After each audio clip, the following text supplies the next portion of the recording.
Marco Lopategui es licenciado en Relaciones Internacionales por la Facultad de Ciencias Políticas y Sociales de la UNAM. Fue becario CONACYT en la Maestría en Estudios en Relaciones Internacionales por el Programa de Posgrado en Ciencias Políticas y Sociales de la UNAM. Sus líneas de investigación son Sociedad de la Información y del Conocimiento desde Relaciones Internacionales, Redes Sociales, Cultura y Tecnologías de Información y Comunicación, Brecha Digital y Desarrollo Humano.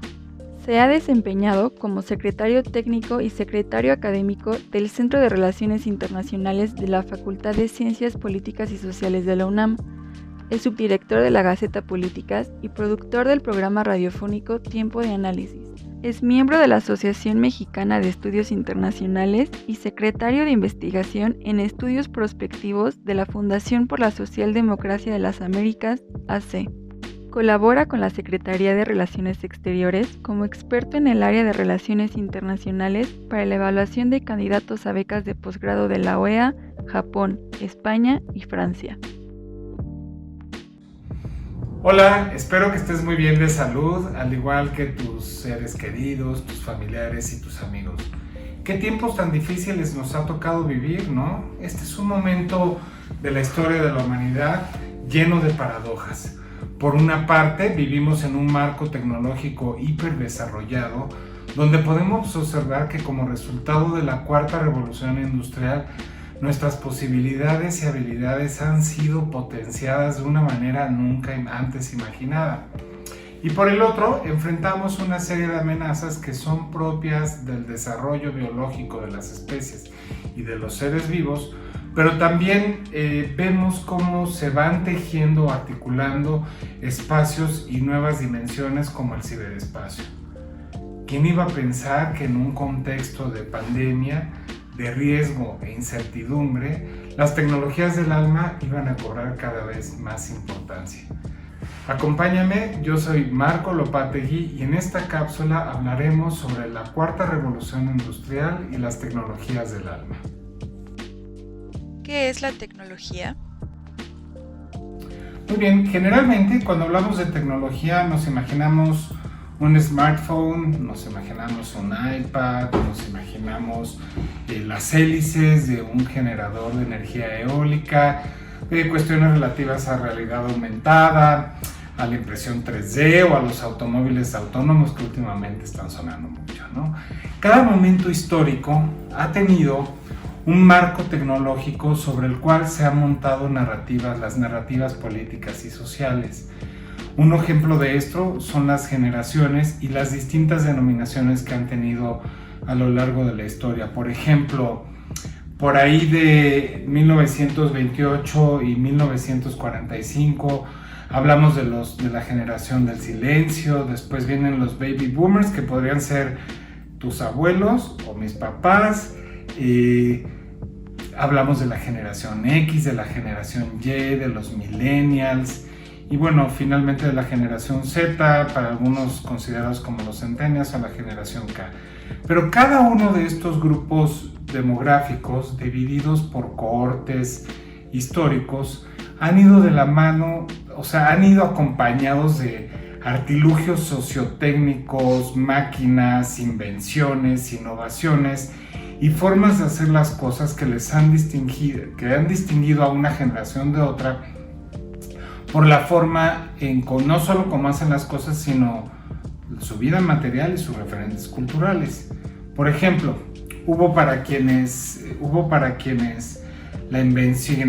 estuvimos presentes en la invención del CD o del fax. Otros vimos cómo nació el sistema operativo Windows e Internet. Otros vimos cómo se creó el iPad, el Kindle y distintas soluciones y aplicaciones tecnológicas como Microsoft Office, G Suite, Facebook, Twitter, Adobe, Reddit, en fin. De una manera u otra, todas las personas hemos contribuido y hemos dado vida a estas herramientas que forman parte de nuestro marco tecnológico. La tecnología no es ciencia aplicada, sino que va mucho más allá de esto. A mí me gusta más hablar de realizaciones sociotécnicas porque nos permite incorporar en el desarrollo de la ciencia y la tecnología en la innovación los procesos creativos que no son tan evidentes. Por ejemplo, David Nye, en su texto Technology Matters, ilustra esto de una manera que a mí me gusta mucho. Y este es un ejemplo que voy a tratar de ser como delicado porque habla de eficientar el uso de la carne animal, pero él dice, bueno, tú tienes ganas de comer chuletas de cerdo, entonces yo te puedo dar el animal para que tú te cortes tus chuletas. A lo mejor alguien viene y me cuenta cómo cortar las chuletas y yo puedo sacar las chuletas, pero es distinto que si yo hiciera la labor que tiene un carnicero y tuviera los conocimientos que tiene un carnicero para eficientar el proceso de utilizar todo el animal, desde las vísceras para hacer los embutidos hasta todo el resto de huesos y de cartílagos que pueden servir para hacer gelatina. Es decir, la diferencia entre un carnicero y yo sería que el carnicero utiliza un criterio de eficiencia cuando está trabajando el animal. Pero pongamos un ejemplo sobre otra solución, sobre una solución tecnológica. Si se te quedan las llaves del coche adentro, hay varias formas en las que puedes solucionarlo. Por una tal parte puedes agarrar una piedra, aventarla contra una de las ventanas y entrar al coche. Otra de las soluciones sería meter un ganchito a través de la ventana hasta que bote el seguro. Y quizá una más elegante sería pedir una grúa, llevar el coche a la agencia, esperar a que hagan la codificación de tu llave electrónica y que puedas ingresar al vehículo de manera natural. Hay quienes pensarían mejor en pedir un servicio de Uber que vaya a su casa por el juego de la copia de la llave y que se las llevaran a donde están para poderla abrir. En fin, ante un mismo problema tenemos varias soluciones tecnológicas, pero con marcos referenciales distintos. En ambos casos, tanto en el de las chuletas como en el de las llaves del automóvil, la mejor opción es actuar conforme al criterio de eficiencia. Y es este criterio de eficacia y de eficiencia sobre el que se monta la narrativa tecnológica. Porque la tecnología también es narrativa, es una forma de concebir al mundo, una forma de participar en él, una forma de relacionarnos socialmente. Y como diría María Josefa Santos, en este sentido, la tecnología es cultural hasta la médula, ¿no? Siguiendo a otros especialistas también. Por ello es que la tecnología no es ni buena ni mala, pero tampoco es neutral. ¿Cómo ha evolucionado el ser humano a lo largo de la historia desde la perspectiva tecnológica? Siguiendo a Eduardo Cacha, nuestra forma de vida es el resultado de la evolución de la agricultura, el tránsito de las comunidades nómadas a las sedentarias, el dominio del fuego, la invención de la rueda, de la escritura, el papel, la creación del Estado-Nación, la organización y estandarización de las medidas y los pesos, el uso del carbón, el uso del vapor en la producción de energía, la generación de energía eléctrica, los semiconductores, la producción en serie. Es decir, me refiero a una serie de grandes cambios que han supuesto las revoluciones industriales desde la primera en 1780 hasta nuestros días. El desarrollo de las comunicaciones internacionales, tanto de los sistemas de transporte como de los sistemas de comunicación, desde el ferrocarril hasta el desarrollo de los motores de combustión interna, pasando por el transporte aéreo, el espacial, y desde el telégrafo hasta el teléfono, la televisión, el desarrollo de Internet, son elementos que han remodelado nuestra noción del tiempo y las distancias. El mundo, al cariz de la emergencia de estas tecnologías, se ha ido reconcibiendo no solo en tiempo, sino también en espacio. Es decir, que las distancias también han sido resignificadas. La informática y la computación, y en general el desarrollo de las tecnologías de información y comunicación, son soluciones y realizaciones sociotécnicas que se han tejido desde la base de la sociedad internacional en contextos de guerra, de colonialidad, de poder, pero también de cooperación para la paz. Las revoluciones industriales, como lo señaló Manuel Casadero, pueden ser leídas como gigantescas transformaciones en el mundo a partir de tres elementos sustantivos. Por una parte, el conjunto de innovaciones tecnológicas que generan nuevos productos y servicios, incrementando exponencialmente la capacidad de producción de las sociedades. En segundo lugar, tenemos a las transformaciones de la relación entre las sociedades y su entorno natural, el entorno en el que habitan, y el sistema económico, la base jurídica, política y la institucional. En tercer lugar, tenemos la metamorfosis de todo el sistema económico mundial a través de la generación de nuevas cadenas de valor, la conformación de bloques económicos regionales, las nuevas divisiones internacionales del trabajo que se tejen en cada una de estas revoluciones, una serie de reajustes de poder, como lo podemos ver ahora para el caso de China, Rusia, la Unión Europea y Estados Unidos, frente a un tema muy particular que es el de la vacuna de COVID-19 y la posibilidad del nuevo modelo de tejido de gobernanza global de salud que se enmarca en la cuarta revolución industrial. ¿Qué caracteriza a la cuarta revolución industrial o la industria 4.0? La cuarta revolución industrial se monta sobre la industria 4.0, ¿no? Ya lo escuchamos todo el tiempo. Y esta se caracteriza por redes de conectividad, ese quizás es el aspecto fundamental, pero también las plataformas cross-industry y la especialización vertical. Aquí ya hablamos de sistemas de integración, máquinas y sistemas autónomos, los robots, ¿no? El Internet de las cosas, la manufactura aditiva, el análisis de los grandes datos, la computación en la nube y la ciberseguridad. Este enfoque es muy interesante porque está basado en el cliente y en su empoderamiento como consumidor al estar presente en el proceso productivo. Y es el tránsito de la búsqueda de productos, que esto era muy de la Tercera y sobre todo la Segunda Guerra Mundial, a la búsqueda de experiencias. Somos ya casi 8,000 millones de personas en el mundo, de acuerdo con Internet World Stats, y se calcula que hay más de 5,000 millones de usuarios. En este sentido, ya podríamos decir que estamos más allá de la tercera revolución, pese a los grandes retos que tenemos en la sociedad internacional por las disparidades que hay en cuanto al desarrollo humano entre los distintos países. ¿Cómo es diferente a las otras tres?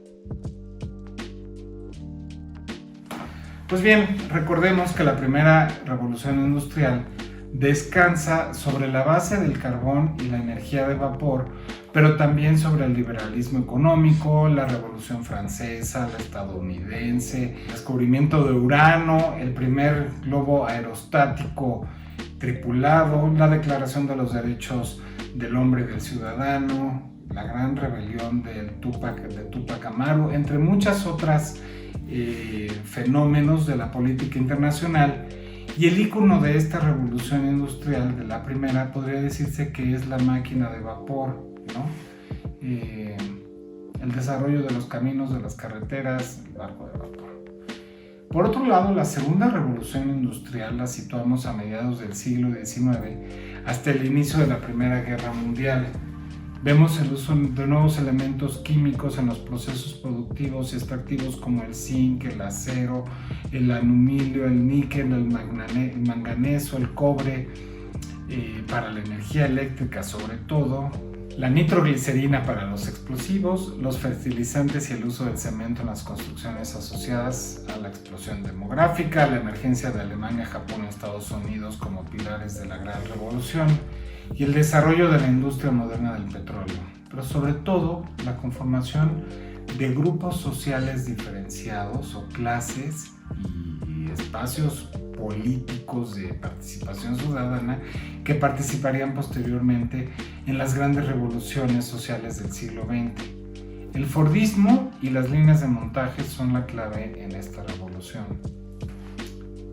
Por otro lado, la tercera revolución industrial se centra en el desarrollo de la informática, la computación, las telecomunicaciones y la posibilidad de almacenamiento y el reciclaje de la energía eléctrica, así como la búsqueda de fuentes alternas, ¿no?, para poder producir energía. La tercera, es la semilla de la cuarta revolución y la referencia es el toyotismo, los círculos de calidad, las certificaciones y sobre todo visibiliza, y aquí es un cambio muy importante que ya se va a ver concretado en la cuarta revolución industrial, las habilidades y los conocimientos de las y los trabajadores, ¿no? La capacitación y las nuevas estructuras organizacionales bajo nuevos liderazgos será fundamental para comprender su desarrollo.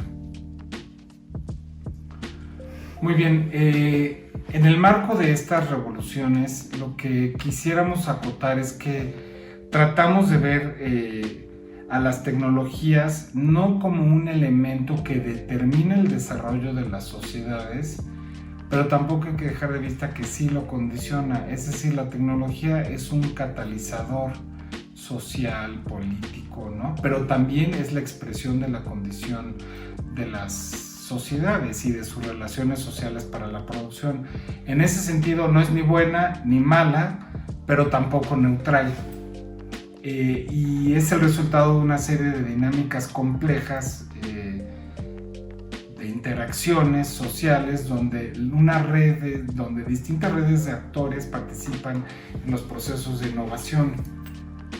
En el contexto de la tercera revolución tecnológica, con una nueva arquitectura internacional derivada de la Segunda Guerra Mundial y ahora en el contexto de la Guerra Fría, donde este determinismo, esta relación metonímica asociada a tecnología y progreso, es decir, como humo es igual a fuego, se asociaba que tecnología era igual a progreso, va a ser cuestionada desde por ahí de la década de 1960, ¿no?, del siglo de 1960.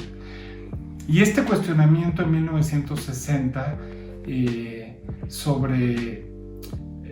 va a ser paradigmático a nivel internacional porque emergen grupos de desobediencia civil que cuestionan la tecnología, ¿no? Y se cuestionan y dicen que la tecnología está fuera de control, que bueno, no es la tecnología como lo hemos visto, pero su uso está fuera de control y está envenenando bosques y está haciendo un daño terrible al medio ambiente, ¿no? Entonces tenemos por una parte los grupos medioambientalistas, los grupos que están en contra de la energía nuclear, los grupos de activistas preocupados por la investigación en biología molecular, ingeniería genética, todos los cuestionamientos bioéticos que se desprenden de los avances en genética, por ejemplo.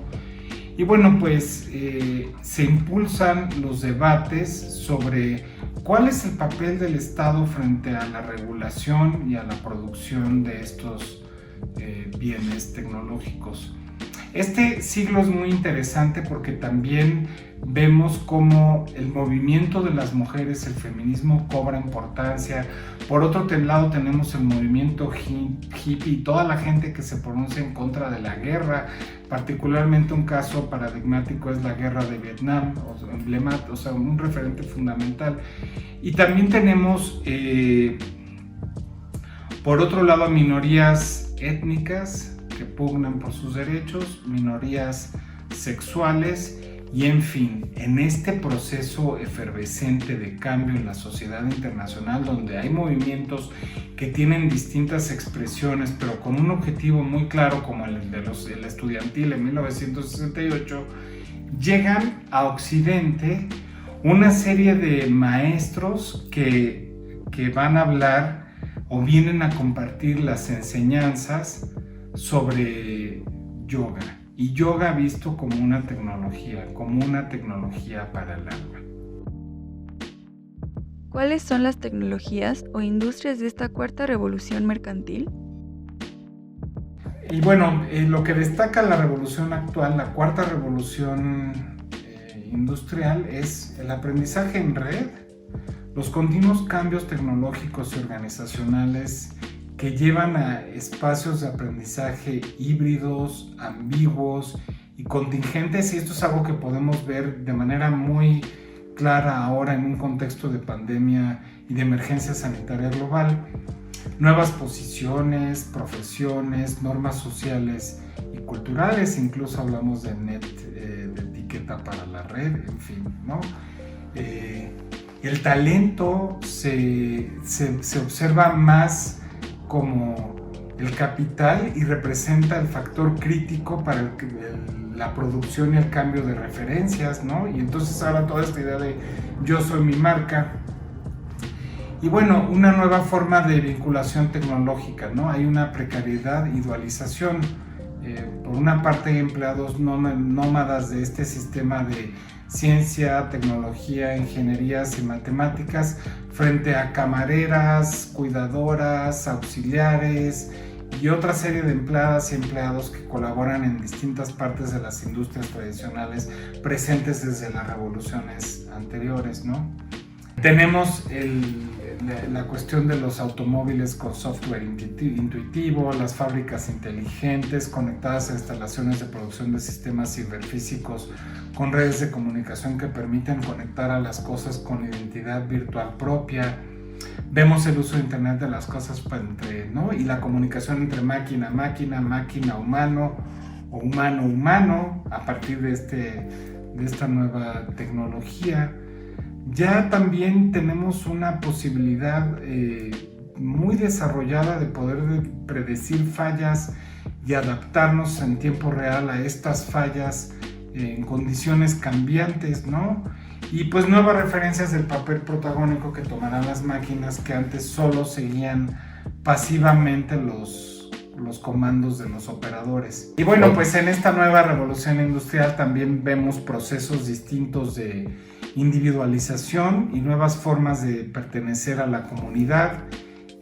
Hay una noción de pertenencia más marcada por los proyectos personales, por los valores y las identidades individuales, ¿no? Hay una cuestión también, la idea del aprendizaje centrado en las y los individuos.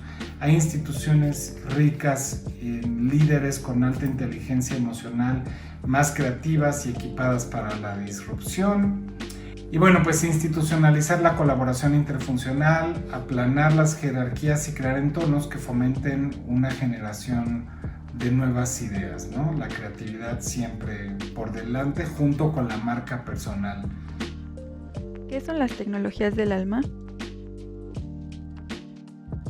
Y bueno, pues en este contexto de las cuatro revoluciones industriales, particularmente de la cuarta, y de cómo los movimientos de yoga empiezan a tener distintas expresiones y empiezan a proliferar las escuelas desde la segunda mitad del siglo XX. Entonces tenemos que hay gente que practica Hatha, Ashtanga, Iyengar, Kundalini Yoga, ¿no? O sea, emergen una serie de propuestas Bikram que hacia donde están orientadas la propuesta es cómo le vas a hacer para sostenerte en estos cambios tan duros, ¿no? Donde Yogi Bhajan, que llegó a Estados Unidos, primero a Canadá, luego se fue a Estados Unidos y creó una escuela y fundó un movimiento muy interesante donde articuló distintos enfoques de yoga, creando una tecnología para el alma.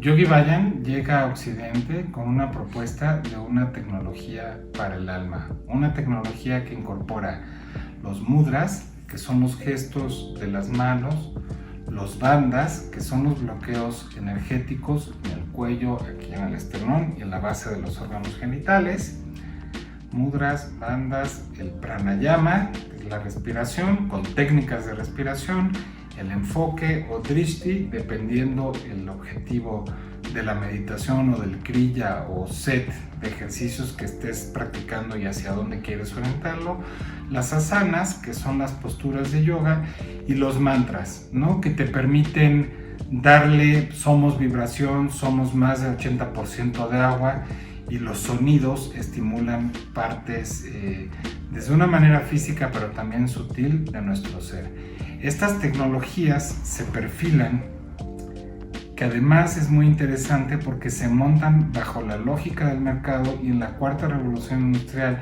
la industria del wellness ha cobrado muchísima importancia. Se calcula que en 2019 reportó más de 11,000 millones de dólares de ganancias, y esto ha crecido muchísimo ahora en el contexto de la pandemia y de la emergencia sanitaria global. Y pues bueno, una cuestión muy interesante es cómo sobre tantos avances y disrupciones que ha habido en los marcos tecnológicos a lo largo de la historia de la humanidad, se montan o perduran o florecen, se resignifican tradiciones ancestrales. Para finalizar, te quiero dejar con 5 puntos que nos dio, 5 tips que nos dio Yogi Bhayan para vivir en esta era de la cuarta revolución industrial, decía la era de Acuario. Y entonces el primero menciona, reconoce que la otra persona eres tú. El segundo, cuando el tiempo se te eche encima, comienza y la presión desaparecerá. Vibra el cosmos y el cosmos despejará el camino. Existe un camino para todo obstáculo, sería el cuarto. Y el quinto, comprende a través de la compasión o malinterpretarás los tiempos. Bueno, pues esto es como ha sido un acercamiento a pues distintas propuestas que se convergen en la actualidad, y que a mí me parece muy interesante que reflexionemos sobre ellas, porque lo que yo sí pienso es que es muy importante en estos tiempos tener una práctica, la que sea, la que tú quieras, que te permita pues sostenerte y elevar tu ser en estos tiempos cada vez más pues de amenazas que cada vez están más evidentes, y de riesgo e incertidumbre. Muchas gracias.